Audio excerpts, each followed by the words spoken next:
신약성경 베드로전서 5장 7절로 11절입니다. 너희 염려를 다 주께 맡기라. 이는 그가 너희를 돌보심이라. 근신하라, 깨어라. 너희 대적 마귀가 우는 사자같이 두루 다니며 삼킬 자를 찾나니 너희는 믿음을 굳건하게 하여 그를 대적하라. 이는 세상에 있는 너희 형제들도 동일한 고난을 당하는 줄을 알미라. 모든 은혜의 하나님 곧 그리스도 안에서 너희를 부르사 자기의 영원한 영광에 들어가게 하시니가 잠깐 고난을 당한 너희를 친히 온전하게 하시며 굳건하게 하시며 강하게 하시며 털을 견고하게 하시리라. 권능이 세세 무궁하도록 그에게 있을지어다. 아멘. 말씀을 들으시기 전에 이제 말씀 들으시겠는데, 혹시 오늘 예배 시간에 참석하시기에 성공하셨는데 참 잘하신 겁니다. 근데 이 자리에 오기까지 우린 지금 겉모습을 보지만 어떤 분은 싸우다가 말다툼하다가 온 분도 있을 거예요. 예배 시간 앞두고는 싸울 일이 생기거든요. 예. 또 설교하기 전에는 또 싸울 일이 생기기도 하고, 근데 마음 관리를 잘 해야 되잖아요. 또 기도해야 되는데 싸울 일이 생기고 마음은 다 흐트러져 가지고 집중하지 못하게 하는 그런 일들이 종종 있는 것 우리가 경험상 알잖아요. 우리가 지금 평안한 모습으로 지금 현재적인 이런 모습을 보이고 있지만 사실은 그 모든 것 다 뛰어넘고 승리한 결과로 이 자리에 있는 겁니다. 할렐루야, 잘하셨습니다. 그러나 이 시간에 어느 곳에서 지금 예배에 동참하고 계시든지 간에 우리가 예배를 통해서 지금 하나님을 높인다. 특별히 52주가 되는 올해의 첫 단추를 지금 주일 예배를 통해서 주일 예배에 있어서 첫 단추를 지금 끼우는 심정으로 첫 예배를 드리고 있다. 이렇게 생각을 할 때 참으로 의미 있는 귀한 시간인 줄로 압니다. 어떤 분은 주중에 통화를 해봤더니 이제 코로나 자가격리를 우리가 한 경험이 있기 때문에 거기 가면 안 된다고 마을에서 막 이렇게 마을 식구들이 다 이게 눈총을 주고 또 말하고 그런가 봐요. 그런 분도 있고, 또 어떤 분들은 믿지 않는 식구들이 함께 이게 가족 중에 있기 때문에 그 일 때문에 또 본의 아니게 또 이제 싫은 소리를 듣고 마음 상한 일도 듣고 또 본의 아니게 핍박 아닌 핍박도 받고 또 이렇게 또 하기도 하고 그 모든 것도 견뎌야 되고, 지금 이런 여러 가지 일들을 통해서 결국은 다 우리가 오늘 지금 읽고 있는 10절의 말씀처럼 하나님이 친히 우리를 강하게 하시고 온전케 나가시는 한 과정인 줄로 생각하면 딱 맞을 것입니다. 모든 것이 결국 유익되게 하실 하나님이신 줄로 믿습니다. 지난 수요일 그리고 송구 영신 예배 그리고 오늘 3시간에 걸쳐서 광야에서라고 하는 제목을 가지고 지금 우리가 말씀을 상고하고 있습니다. 오늘 본문은 베드로전서입니다. 베드로 사도가 목회 활동을 했던 1세기 중후반, 참으로 살벌한 시대였습니다. 그때는 정치적으로 로마가 통치하는 그런 시대였거든요. 그리고 유대인들이, 믿음의 사람들이 세계 각국에 이스라엘이라고 하는 좁은 땅에 사는 것이 아니라 세계 각국으로 퍼져서 이런저런 이유 때문에 아주 고난 중에 신앙을 지켜나갔던 그런 때이거든요. 우리가 일반 세계 역사를, 서양의 역사를 이렇게 살펴보면 다 알 수 있는 내용처럼 소위 말해서 로마 시대의 10대 박해라는 것이 있었습니다. 즉 한 300년 동안 로마 이 제국에서 공식적으로 기독 신앙이 허락을 받게 되기까지 300년이 넘도록 로마가 박해를 했습니다. 300년 동안에 등장했던 여러 로마의 황제들 중에서 그 중에서도 10명의 황제는 아주 지독하게 핍박을 많이 했습니다. 그래서 그 많은 순교자들이 나왔죠. 많은 순교자들이. 우리가 역사상에서 알고 또 영화에서 보듯이 그러게 원형 경기장에서 처참하게 짐승의 밥으로 죽기도 하고 또 이렇게 화형을 시키는 데에 땔감으로 기둥에다 묶어놓고 사람들을 불질러서 이렇게 처참하게 처리하기도 하고 예수 믿는다고 하는 그리스도의 사람이라고 하는 사람들은 이런 모습으로 된다. 어떻게 로마 황제가 큐리어스 주인인데 그것을 인정하지 아니하고 황제, 인간 황제 아닌 진정한 주인 큐리어스 주인이 계시는데 그분이 바로 그리스도라, 예수님이다. 이렇게 하면서 황제 대신하는 다른 주인을 이렇게 주장하는 저들은 황제와 양립할 수 없다, 뭐 이렇게 된 겁니다.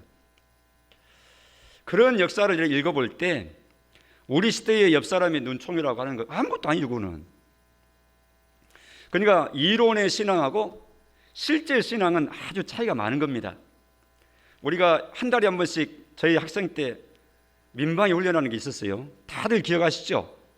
그러면 교실 안에서 수업하다가 오늘은 15일, 매달 15일은 민방위 교육이 있는 날인데 사이렌이 울리게 되면 교실에서 다 나와가지고 운동장 가해가지고 피하는 연습한다고 다 줄 서가지고 다 가가지고 이렇게 한 15분씩 20분씩 운동장 가에 다 앉아있고, 그동안에 계속 이제 방송에서는 이 중앙 재난본부에서 민방위 본부에서 알립니다 하면서 막 이게 전국 방송이 막 다 스피커에서 막 들은 거 다 들으면서 이렇게 하고, 그 다음에 이제 해제됐습니다, 적기가 물러갔습니다 하고 이제 연습 상황인데 말로 그래 하면 이제 다 이제 다시 돌아와서 수업하고, 뭐 그래하고도 시내는 막 차들 다 멈추고 경찰도 와서 삑삑삑 소리에서 다 못 다니게 하고 막 이랬잖아요.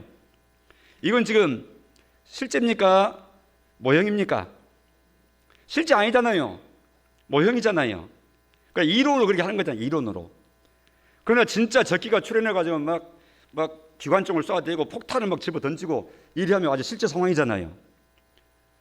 그때를 위해서 실제 상황, 만에 하나 실제 상황이 발생하게 될 때 먼저 이론으로 또 말로 이렇게 해보고 연습해가지고 나중에 몸에 배워가지고 그냥 생각 안 해도 연습했던 대로 그냥 무조건적으로 그런 행동이 나올 수 있도록 반복해서 했던 거예요. 연습이 필요하고 훈련이 필요했죠. 신앙생활이라고 하는 것도 그런 측면이 있습니다. 우리가 평화시에 열심히 배우죠. 또 듣죠. 연습하죠. 또 반복하죠.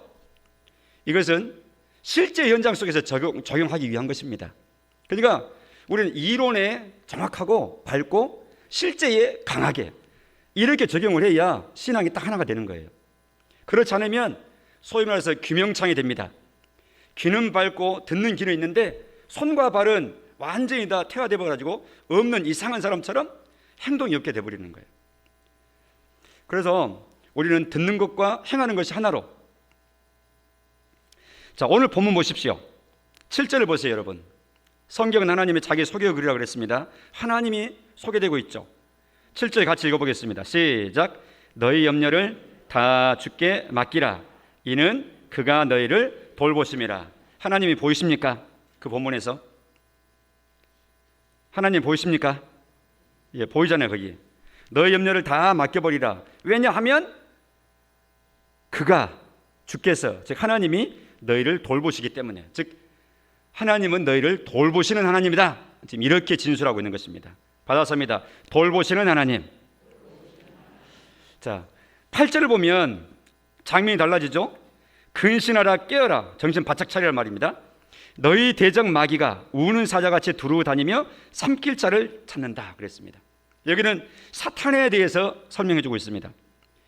대적 마귀가, 우리 신앙생활의 대적, 하나님의 대적 마귀가 마치 우는 사자같이 그랬어요. 우는 사자같이 사냥감을 완전히 억압해버리고 이렇게 압박하기 위해서 큰 소리로 울어대는 그 무서운 사자 하면서 두루 다니며 삼킬 자를, 사냥감을 찾는다 그랬습니다. 그러니까 그런 마귀의 모습인 것을 전달하시면서 근신하고 깨야 된다 경고하시는 겁니다. 받아섭니다. 경고. 9절을 보세요. 너희는 믿음을 굳건하게 하여 그를 대적하라. 마귀를 대적하라는 것입니다. 마귀를 대적하는 것은 총칼로 대적하는 거 아닙니다. 믿음을 굳건하게 하여 라고 말씀했듯이 믿음으로 대적하는 것입니다. 받아섭니다. 믿음으로. 뭘 믿는 거냐 그러면은, 사탄이 오면 내가 이길 수 있어? 뭐 이렇게 믿는 거냐? 뭘 믿는 거예요 도대체? 하나님을 믿는 겁니다. 하나님을 소개받고 하나님이 자기 자신을 계시해 주시는 그 내용을 내 마음 가운데 수납, 받아들여 가지고 하나님이 그런 하나님이시구나, 이 듣는 것, 하나님에 대해서 듣는 그 내용이 내 마음 가운데 확신으로 자리 잡도록 믿음으로 하나님께서 허락해 주시는 거예요. 그러니까 하나님이 어떤 분인지를 잘 들어야 될 이유가 거기 있다 그랬죠. 하나님을 알게 되면 믿음이 생깁니다. 그 믿음 가지고 마귀의 어떤 역사, 어떤 기회가 있더라도 당당하게 대적해야 된다 하는 것이죠. 10절 보면 그 하나님을 아주 자세하게 이제 우리에게 설명해 주십니다. 얼마나 풍성합니까? 10절 보니까 모든 은혜의 하나님 그랬습니다. 이 말이 의미하는 바가 뭔지를 충분히 전달이 안 돼요. 그러니까 풀어서 한 번 더 설명합니다. 곧 하고 부연 설명하죠. 은혜의 하나님이라는 것이 왜 은혜의 하나님이냐, 왜 하나님을 은혜의 하나님이라고 설명하느냐, 그 이유는 곧 그리스도 안에서 너희를 부르셨다, 이것이 은혜다. 뿐만 아니라 부르신 이유가 자기의 영원한 영광에 들어가게 하신 분이시다. 영원한 영광이라는 것은 하늘나라의 영광, 하늘나라의 상속을 두고 하는 말입니다. 하나님의 영광에 동참할 자로 우리를 부르신 거예요. 이 모든 것이 하나님의 은혜다 하는 그 성격 규정을 하고 있는 것이죠. 그 하나님께서 여기까지는 이제 하나님이 소위 말해서 우리 입장에서 보면 과거에 우리에게 하신 일이죠. 그리스도 안에서 우리를 부르신 것, 내가 지금 부름 받아가지고 하나님 백성으로 현재 있는데 이렇게 하나님 믿는, 하나님을 섬기는 백성으로 있기 전에 하나님이 예수님 안에서 우리를 부르신 일이 먼저 있었잖아요. 예수 믿도록 이런저런 개인적인 사정에 의해서 예수 믿도록 우리를 불러주셨잖아요. 이게 과거에 있었던 일이에요. 과거에 은혜 베푸셨던 그런 일들이었죠. 그리고 그 하나님이 잠깐 고난을 당한 너희를, 이것은 우리 입장에서 보면은 이제는 현재의 모습을 두고 하는 말입니다. 지금 우리가 살아가는 인생 자체가 고난이라고 하는 것이죠. 광야에서라고 하는 제목을 계속해서 지금 우리가 이 3회 연속 쓰는 것은 광야가 바로 고난의 이 의미를 잘 담고 있는 표현이거든요. 광야는 길이 없습니다. 잘 닦인 이런 앞에 도로 같은 데 다니면 얼마나 편합니까? 심지어는 또 등산을 가더라도 늘 다니던 정해진 길, 또 관리가 되는 길, 그런 길로 다니면 얼마나 편합니까? 산에 오르기가. 그런데 광야는 정해진 길이 없습니다. 그냥 거친 길 있죠. 저항하면서, 제쳐가면서, 또 찢겨가면서 뭐 이렇게 걸어가야 되는 것이 광야길입니다. 그래서 고난이죠. 그런데 지금 잠깐 고난을 당한 너희, 이렇게 규정하고 있었죠. 그러니까 이 글을 기록하셨던 1세기 당시 로마가 통치하는 그 시대로 돌아가 보면 참으로 신앙생활을 지킨다, 파수한다, 유지한다는 것은 엄청난 그 고난에 저항해서 이겨낼 때에 가능한 일이었어요. 그들을 지금 격려하는 내용입니다, 당시에. 그러나 오늘날 우리가 대한민국 땅에 복되게 태어나가지고 살아가면서 헌법이 보장하는 신앙의 자유를 허락받고 살아가고 있기 때문에 이 본문이 기록될 2000년 전에 그 시대에 비하면 아주 태평성대를 지금 누리고 있는 때예요. 그러나 우리 수준에서는 그분들만큼은 아니었다 할지라도 고난 당한 가운데 있을 때에는 여전히 고난은 고난인 거예요. 그러니까 그 압박이 심한 거죠. 우리가 당하는 이런 여러 가지 고난들, 시대적인 고난, 또 개인적인 고난, 건강의 고난, 물질의 고난, 가족 간의 고난, 대인관계의 고난, 사업의 고난, 살아가는 것 자체가 고난의 연속이라고 그랬습니다. 인생은 그렇습니다. 그래서 그런 입장에서 우리는 지금 광야의 길을 가고 있다. 주님은 그렇게 말씀하고 있는 것입니다. 이런 우리를 하나님께서 너희를 친히 온전하게 하시며 그랬어요. 그리고 굳건하게 하시며 강하게 하시며 털을 견고하게 하시라. 아주 사중으로 강조하고 계시는 분이죠. 이것은 하나님께서 우리에 대해 생하실 미래의 모습, 우리를 어떠한 모습으로 양육해 나가실는지 하나님의 계획표를 발표하는 것과 똑같아요. 고난당하느냐? 하나님이 너희를 온전하게 하실 표식이다. 이렇게 주님이 설명하고 계시는 겁니다. 그러니까 우리가 당하는 고난은 그냥 억지로 견디는 고난, 어쩌다가 잘못해서 내가 또는 누가 잘못해서 이런 탓하라고 하는, 서로 다투고 원망하고 하라는 그런 고난이 아니라 어떻게 시작됐던 고난이든지 간에 그것을 통해서 하나님은 하나님께 초점이 잘 맞춰져 있는 하나님의 백성들에게 하나님은 온전케 하시는 일을 하신다. 고난이 하나님께서 우리를 온전케 하시는, 양육시키시는 유용한 수단으로 하나님께서는 사용하신다 하는 것입니다. 그러니까 고난을 통과하고 나면 더 단단해지는 겁니다. 더 성숙해지는 것입니다. 이것이 하나님 나라의 믿음의 원리입니다. 할렐루야. 그래서 야고보서의 말씀 인용을 하지 않지만, 너희가 믿음의 시련을 만날 때 기쁘게 여기라. 삶은 힘들지만 그러나 10년 가운데 이로 인해서 누리게 되고 이루게 될 하나님께서 이루실 그것을 생각하면서 참 기쁜 생각을 마음 가운데 동시에 가져야 된다고 말씀하고 계시는 것이죠. 인생은 고난의 연속입니다. 그런 측면에서 인생은 광야의 길입니다. 이것 없으면 끝나겠지? 아닙니다. 이것 없으면 다른 것이 또 이것이 돼가지고 우리의 고민을 계속해서 이끌어가는 것입니다. 하나님께서 광야를 통하여, 고난을 통하여 하나님의 뜻을 이루십니다. 받아서십시다. 광야에서 하나님은 뜻을 이루신다. 마태복음 6장 3장 1절 2절을 보면 광야에 있었던 한 사람을 우리가 만날 수 있어요. 같이 읽어보겠습니다. 시작. 그때 세례 요한이 이르러 유대 광야에서 전파하여 이르되 2절 회개하라 천국이 가까이 왔느니라 하였으니, 예수님보다 6개월 먼저 태어난 예수님의 전령입니다. 예수님의 길을 열고 준비하는, 닦는 사람으로 보냄받은 사람입니다. 세례 요한입니다. 그가 하나님의 뜻을 이루는데 광야에서 머물렀습니다. 그는 나시린이었습니다. 먹는 것도 절제하고 생활도 세상을 떠나서 절제했죠. 그리고 광야에서 주로 생활을 했었고 외치는 현장도, 사역 현장도 광야였습니다. 하나님께서 고난의 장소인 거칠은 광야에서 세례 요한을 통해서 하나님의 뜻을 이루셨던 것이죠. 세례 요한에게 있어서의 좋은 집, 아름답게 꾸며진 집, 사람들 사이에서의 다사다난한 그런 교제 다 떠나고 하나님의 뜻에 순종하여 그는 특별히 자기에게 주어진 그 인생길을 걸어가면서 하나님의 쓰임을 받았던 것이죠. 광야에서입니다. 마태복음 4장 1절에 보면 우리 예수님의 광야에서의 모습이 나옵니다. 시작. 그때에 예수께서 성령에게 이끌리어 마귀에게 시험을 받으러 광야로 가사. 자, 광야로 가셨다고 그랬어요. 광야로 왜 가셨다고 본문에서는 말씀합니까? 시험 받으러 가신 거예요. 누구한테 시험 받으래요? 마귀에게 시험 받으래요. 아주 능동적으로 지금 시험에 응하시는 겁니다. 왜냐하니까 예수님은 인류의 대표, 즉 아담의 자리를 대신한 거예요. 그래서 로마서에서는 이 예수님을 소개할 때 둘째 아담이라 이렇게 말해요. 아담이다, 둘째 아담. 그럼 첫째 아담은 누구예요? 진짜 아담 글을 두고 하는 말이에요. 창세기 아담을 두고 하는 말이에요. 그는 첫째 아담. 그러니까 첫째 아담이 인류의 대표였죠. 총대예요. 근데 그가 에덴 동산에서 마귀의 꾀에 빠져가지고 범죄하고 말았거든요. 먹는 거 가지고, 선악을 알게 하는 나무의 실과를 가지고. 그러나 그 주변에는 그것 말고도 넘쳐나는 먹을 것들이 풍성한 환경 속이었어요.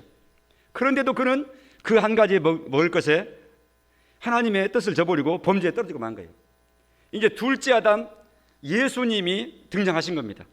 하나님께서 예수님을 둘째 아담으로 이 세상에 보내신 겁니다. 그리고 능동적으로 자, 시험해 봐라요.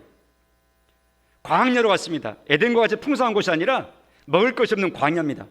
그것도 40일이나 굶주린 상태에서 시험에 응하신 겁니다.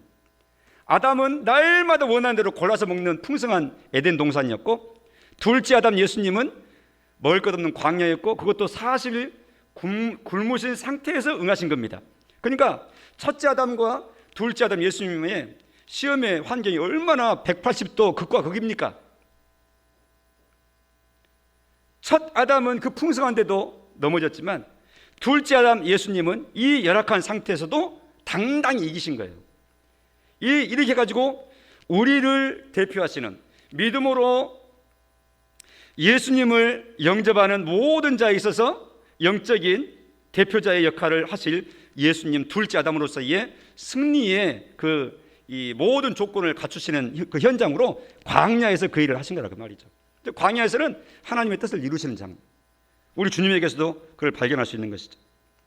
갈라디아서 1장 15절 이하에 보면 우리 믿음의 선배인 바울의 자기 고백이 나옵니다. 같이 읽어보겠습니다. 시작. 그러나 내 어머니의 태로부터 나를 택정하시고 그의 은혜로 나를 부르시니가. 자, 이 말은 이제 깨닫고 나서 하는 거예요. 핍박자로 살았던 자기가 하나님의 은혜로 예수님의 사도가 된 거예요. 근데 이제 깨닫고 보니까 나를 모태로부터 하나님께서 나를 택하셨었구나.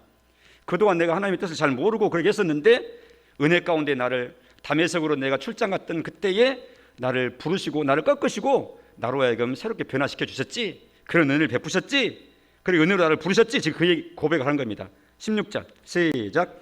그의 아들을 이방에 전하기 위하여 그를 내 속에 나타내시기를 기뻐하셨을 때에 내가 곧 혈육과 의논하지 아니하고 또 나보다 먼저 사도된 자들을 만나려고 예루살렘으로 가지 아니하고, 그 다음 부분입니다. 주목하고자 하는 것. 어디로 갔습니까?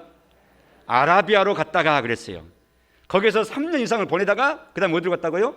다시 다메섹으로 갔노라. 여기서 말하는 아라비아로 갔다 하는 것이 아라비아 광야로 간 걸 두고 하는 말입니다. 오늘 우리 주제 이 용어가 되는 광야입니다.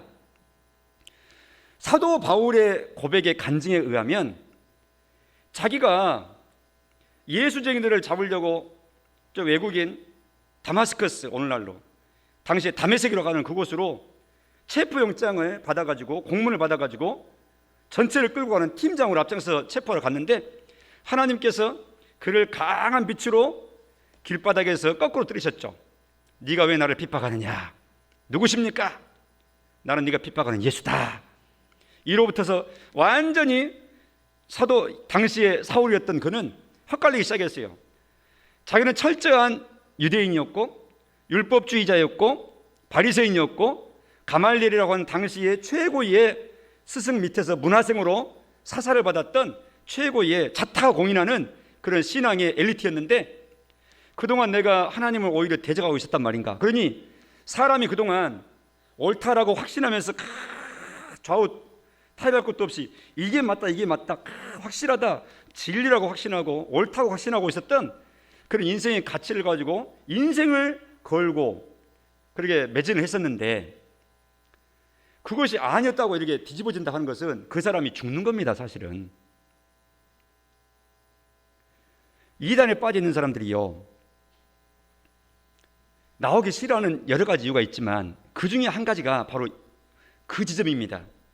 아니 그동안 내가 20대 30대 젊음을 다 들여가지고 맞다고 했는데 또 우리 충성하고 내 젊음을 시간 인생을 드리고 내 물질을 드리고 온 정성을 다 드리고 다 했는데 그러면 그동안 했던 내 그런 것들이 다 뭐야?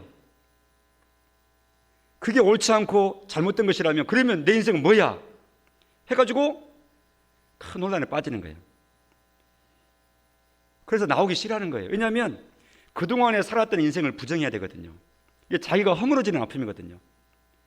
그러니 자기를 포기하고 그동안 옳다고 붙잡았던 것을 포기한다는 것은 자기가 죽고 다시 태어나는 일하고 똑같기 때문에 그만큼 힘든 겁니다.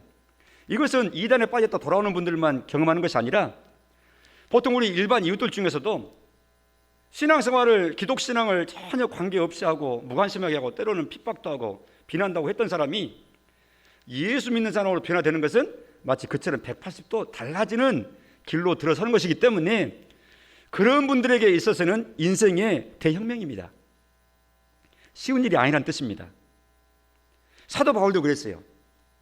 그동안 내가 옳다고 하고 예수 믿는 사람들 다 잡아주는 것이 하나님께 충성한 일이라고 내가 그렇게 열심히 하고 했는데 이것이 하나님을 대적하는 일이었다고? 그러니까 그러면 그만둬야지. 그럼 내일부터는 안 할래? 사람 이렇게 할 수 있습니까? 불가능해요. 그것은.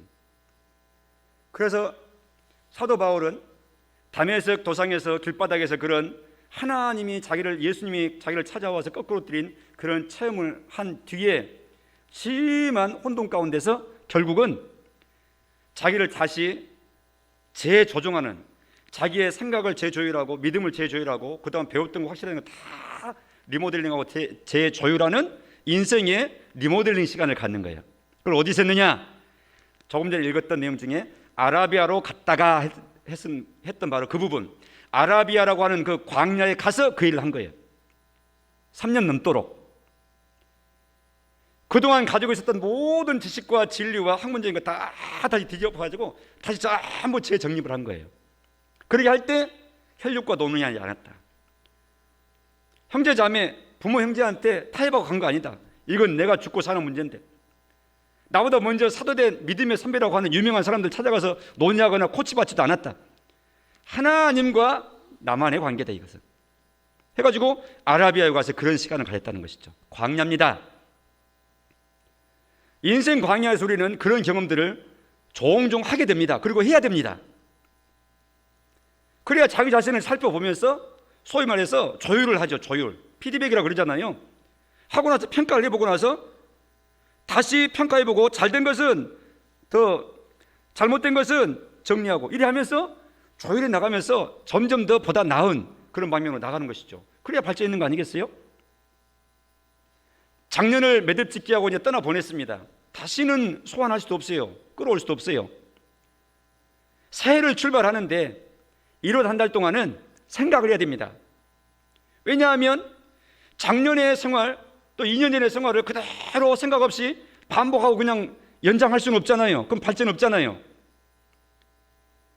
그러니까 이런 새해 말이 되고 새초가 되면, 구분을 하게 되면 한 번쯤은 깊이 생각하는 시간들이 있어야 됩니다. 아무리 바빠도 잠깐 멈추고 자기 자신을 객관적으로 평가하고 살펴보는 그런 시간이 있어야 된다. 그것이 신앙인들에게 있어서는 수련의 시간이죠. 리트시라 그럽니다. 리트릿, 퇴수해, 현장에서 떠나는 겁니다.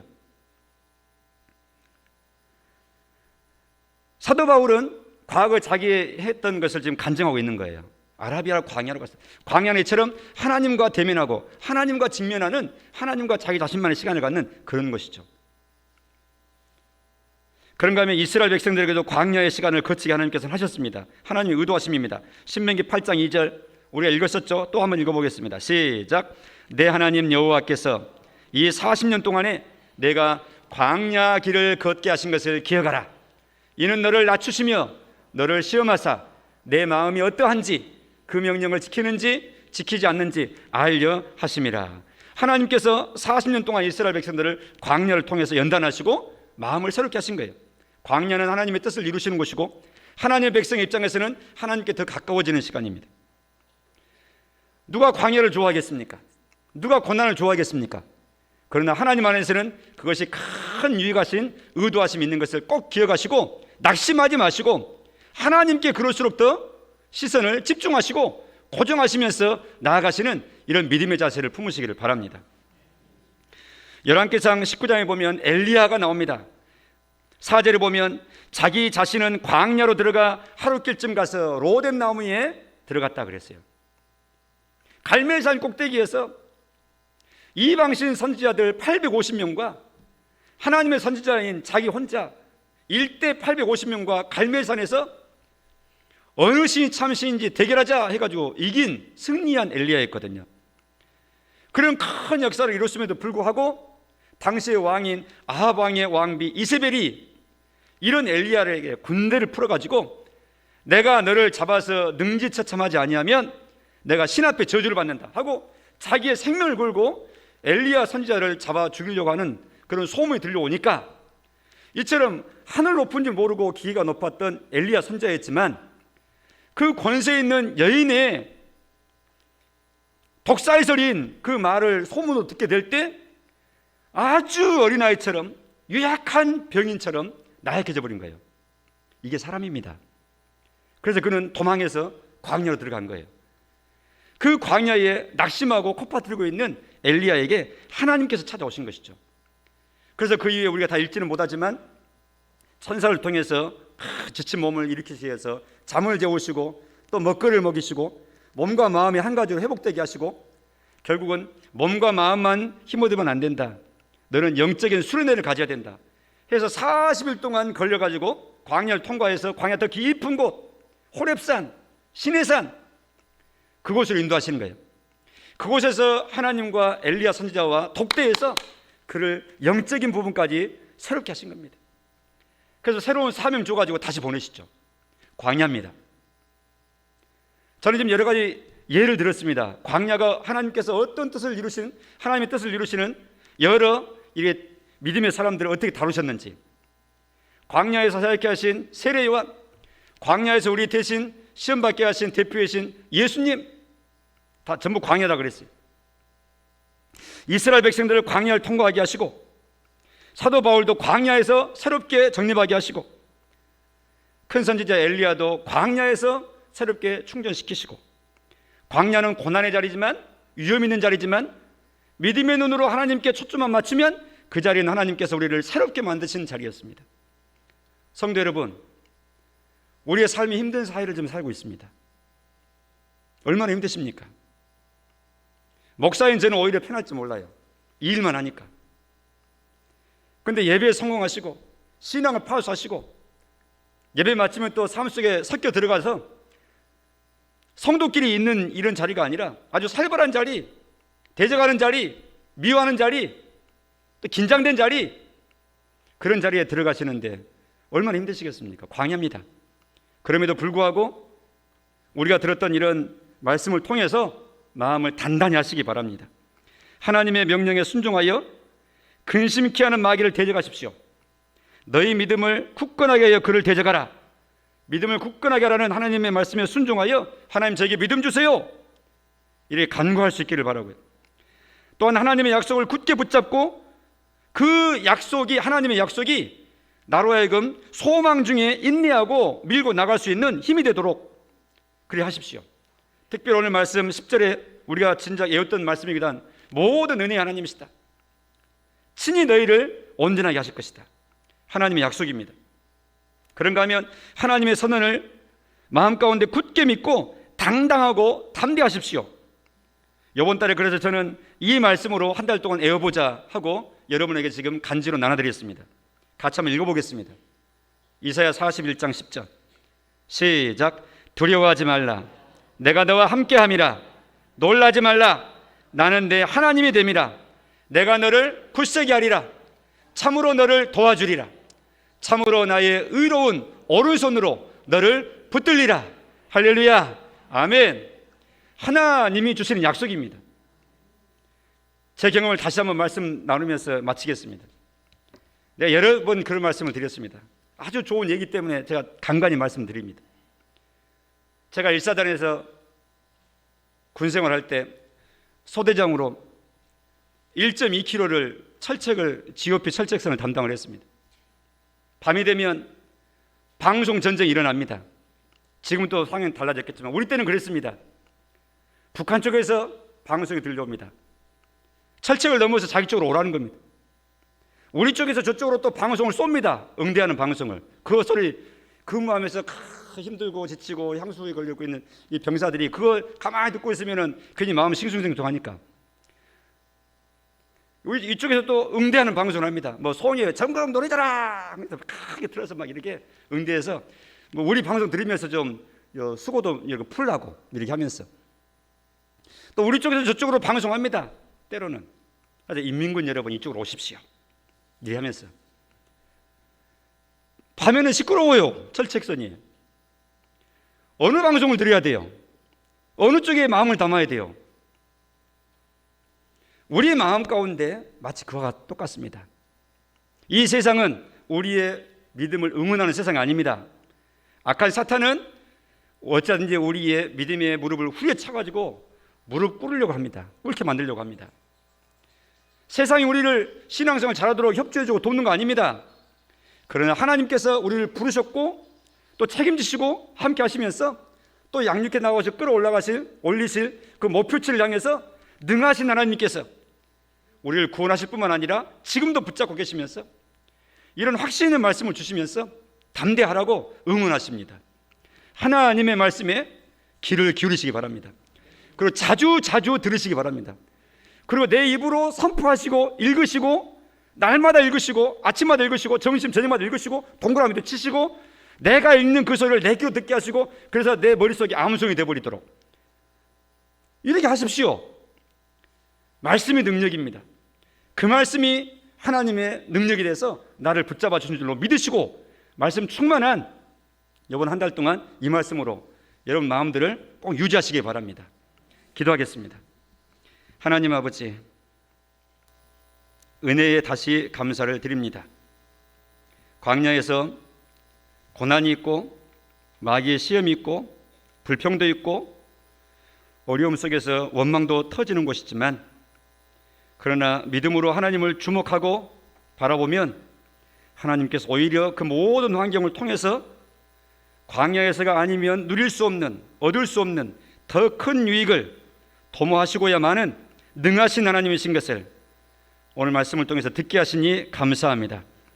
저와 우리 모든 워리아 식구들이 이 말씀대로 하나님께 집중하고 하나님의 말씀이 우리들 마음 가운데서 넘쳐나도록 메아리 쳐서 그 말씀에 이끌려 견디고 이기고 담대하고 승리하는 우리의 삶이 되게 하옵소서.